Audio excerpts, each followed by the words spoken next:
Let's talk about how WMU defines plagiarism so that you understand the expectations that WMU has for you in your writing.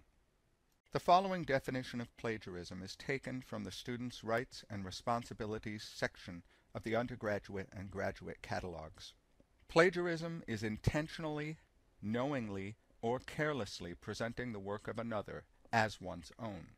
In other words, without proper acknowledgement of the source. The sole exception to the requirement of acknowledging sources is when the ideas, information, and etc. are common knowledge. So, what is common knowledge? I've seen a number of definitions of common knowledge, but I like the one by Chandrasoma et al. From their 2004 article the best.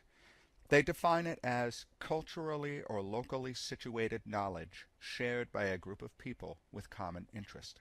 In other words, it is information that members of a specific community, scholars, Americans, British, and so on, hold in common. There are no clear rules as to what counts as common knowledge. It depends upon a particular discipline.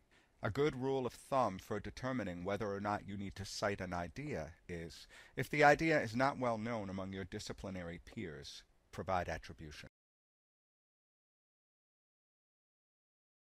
Here are some examples of things that could be considered to be common knowledge. The identity of the current President of the United States. The fact that the Earth rotates around the Sun. Within chemistry, the structure of the molecule of carbon dioxide might be considered common knowledge, and so you wouldn't need to provide a citation for it.